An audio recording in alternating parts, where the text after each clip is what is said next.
Hop, allez. Mais non, c'est pas grave, Esteban. Mais c'est...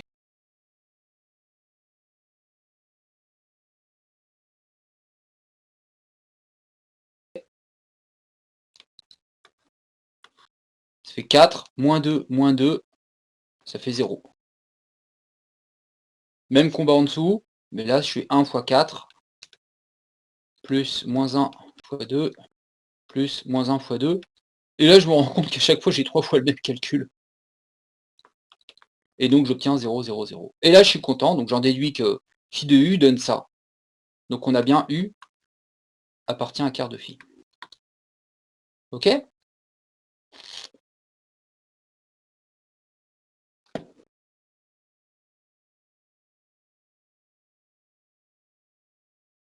Bon. Alors,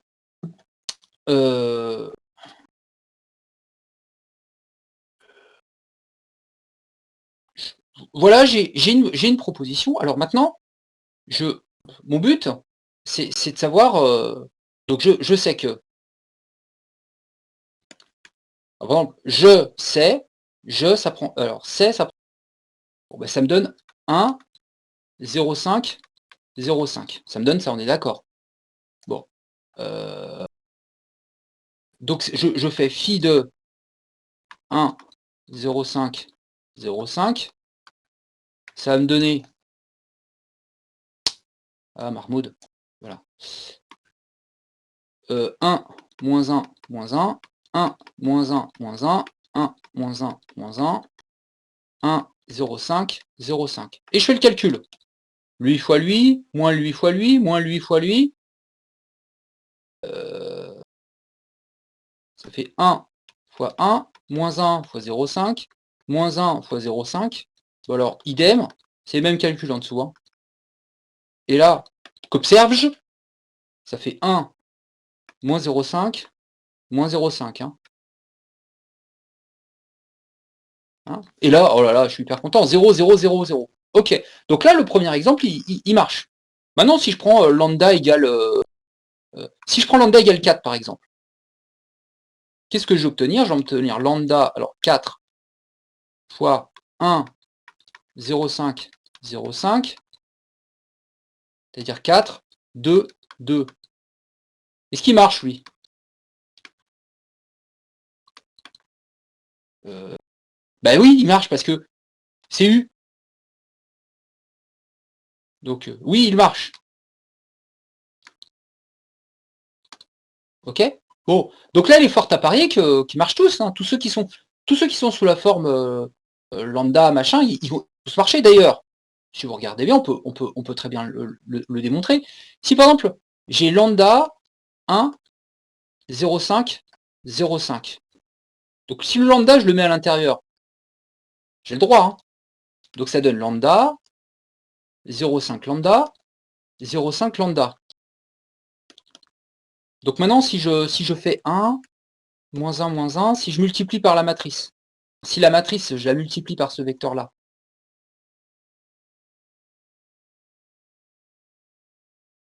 donc je vais faire lambda fois 1, machin, donc ça va me faire lambda, moins 0,5 lambda, moins 0,5 lambda, pareil en dessous, vu que c'est exactement le même calcul, et là j'obtiens encore 0, 0, 0, 0.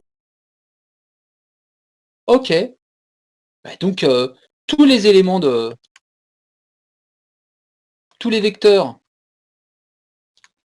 de vect 1, 0,5, 0,5 sont dans quart de phi. C'est ça que je suis en train de dire du coup. J'écris comme import mon quart de phi. Alors, cela suffit-il? Pourquoi? Est-ce que je peux en déduire que quart de phi égale vecte de machin? Je pose la question à tout le monde et tous en cachés. J'espère que vous avez suivi mon explication. Expliquez-moi pourquoi cette conclusion ne permet pas de dire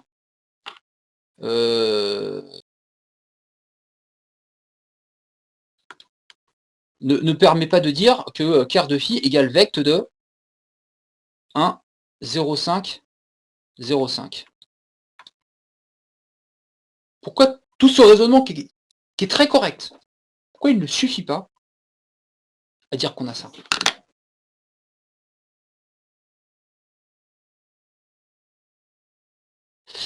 Bon bah oui, t'as raison Kevin. Là, qu'est-ce qu'on vient de faire? Là, si je reprends la situation, hein, je vous rappelle qu'on cherche tous ceux qui s'envoient sur 0. Qu'est-ce que j'ai juste montré? J'ai juste montré que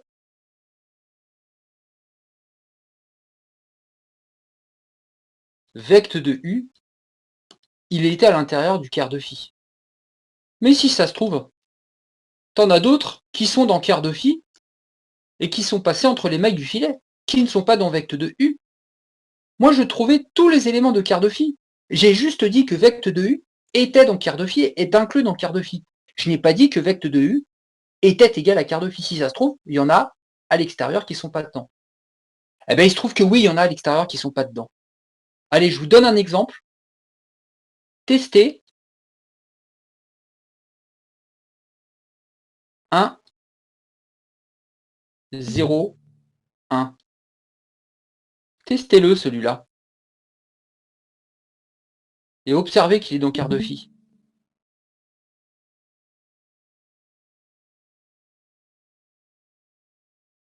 Bah oui, comme vecte de 0, 0, 0. Alors effectivement, Marc, vecte de 0, 0, 0, c'est effectivement un exemple qui prouve que c'est pas parce que j'en ai trouvé un et que je passe au vecte que je les ai tous trouvés. Parce que vecte de 0, 0, 0, c'est 0 lui-même. Hein. Mais regardez celui-là.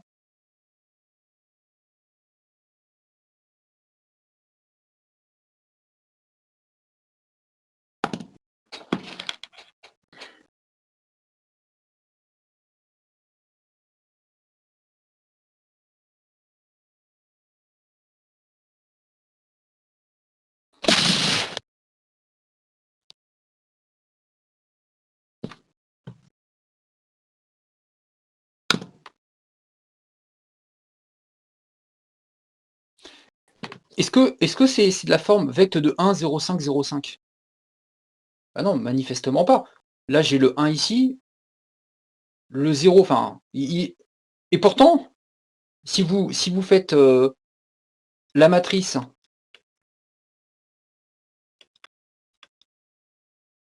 fois 1, 0, 1, lui fois lui, eh ben, y a 1 ici, le 0 avec le moins 1, le 1 et 1, ça va donner 0, 0, 0. Donc il est dedans.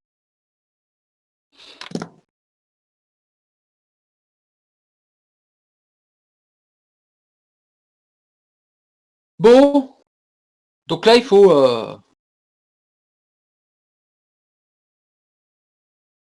Ouais, il y en a un autre, il y a un 1, 0 qui appartient à quart de phi.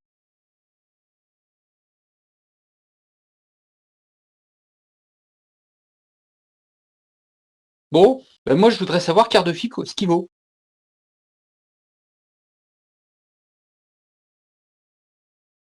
Bon, est-ce que tu as, est-ce que tu as compris des choses supplémentaires? On a ça. Ça signifie quoi?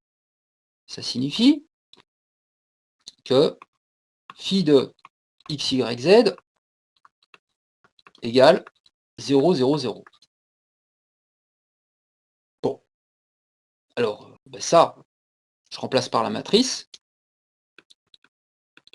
Ça fait 1, moins 1, moins 1, 1, moins 1, moins 1, 1, moins 1, moins 1, de x, y, z égale ben, les 3 zéros. Et là, je fais le calcul. Je fais le calcul. Donc, en calculant,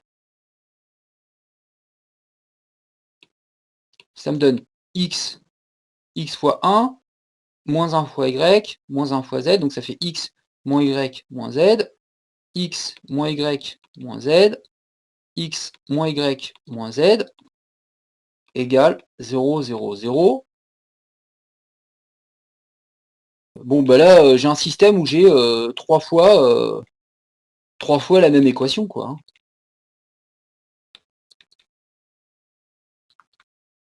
Bon, bah, c'est équivalent à x moins y moins z égale 0. Bon. Donc, en résumé, x, y, z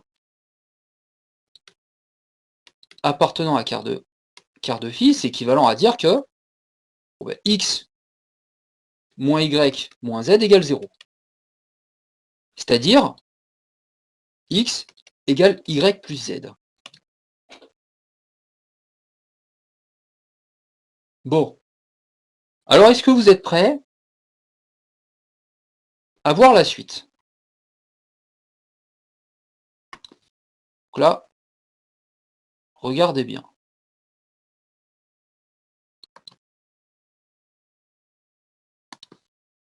Bon. x, y, z appartenant à quart de phi. Je vais le réécrire. Oh, je vais l'écrire en colonne. X, Y, Z appartient à quart de phi. Ça signifie donc que X, Y, Z égale X, je vais le remplacer par Y plus Z.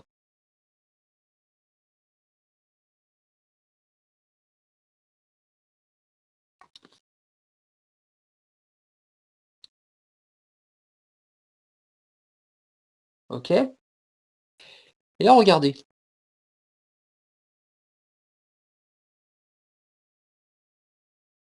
On l'a déjà fait, ça.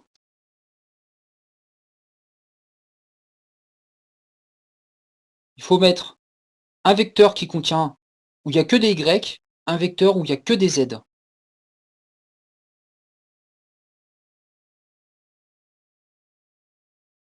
Là, je vais mettre que des Y. Et là, avec Z. Qu'est-ce qu'il pleut dehors? C'est pas possible. Ça fait 3 jours que je suis pas allé courir, j'en ai ras le bol. Hein. Alors, qu'est-ce que ça donne, ça? Il pleut chez vous ou pas?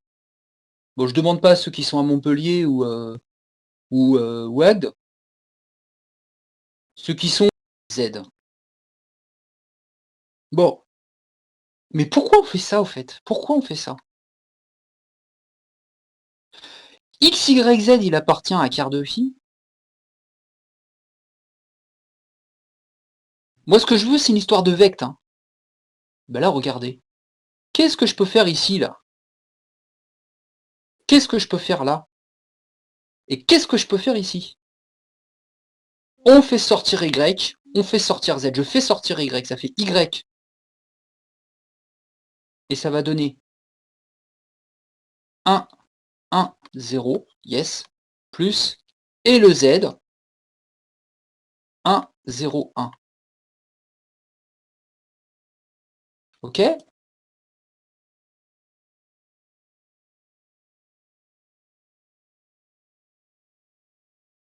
Alors, je fais une petite remontée. Et là,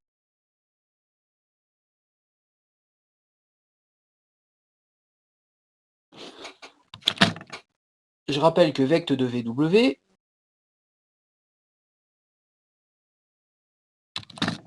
oups,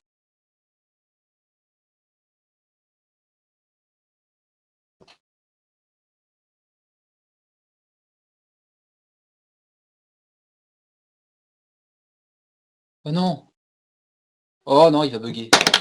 Oh putain. Faites une capture d'écran vite. Un nombre fois machin plus un nombre fois bidule. Ben là, est-ce que vous voyez le...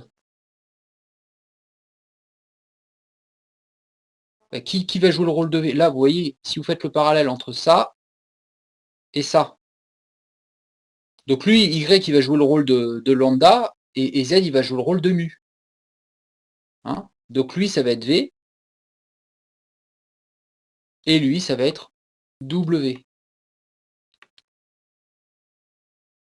Donc là, qu'est-ce que je suis en train de dire? Je suis en train de dire que X, Y, Z, il va être une combinaison linéaire de V, W. Hein, c'est Y fois V plus Z fois W.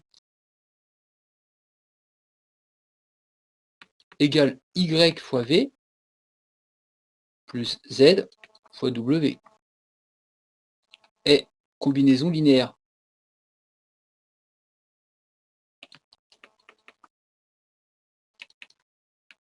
De V et W. Ok? Donc ça donne X, Y, Z appartient à Ker de 1, 1, 0 et 1, 0, 1. Ok? Bref, tout ça pour dire que Ker de... Quelle heure il est? Ker de phi, c'est donc vecte des deux vecteurs.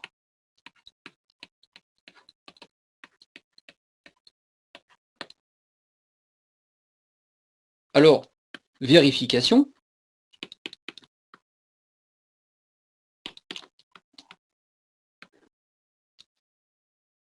Vérification. Alors, comment je pourrais vérification Comment je pourrais vérification Comment je pourrais vérifier ça?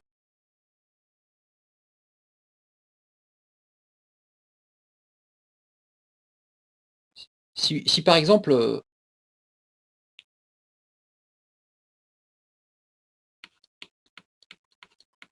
hein, ça veut dire que tous les vecteurs qui s'écrivent comme ça, ils sont dans le noyau. Bon, bah là, si je prends par exemple lambda égale 1 et mu égale 0, je vais obtenir quoi comme vecteur?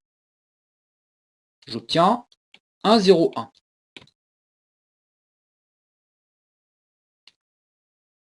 Maintenant, si j'applique la matrice, si je fais le calcul, est-ce que ça donne des zéros? 1 fois 1, 0, moins 1. Ouais, ça donne 0 à chaque fois. Oui. Si je prends... pour avoir ce vecteur-là,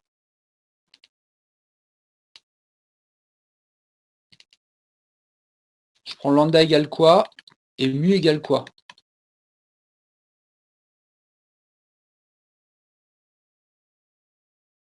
Et enfin, ce que j'aimerais, c'est que vous me disiez quel lambda et quel mu prendre pour avoir...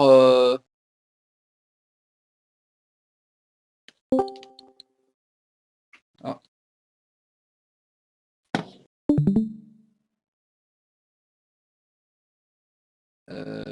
Pour avoir le vecteur U.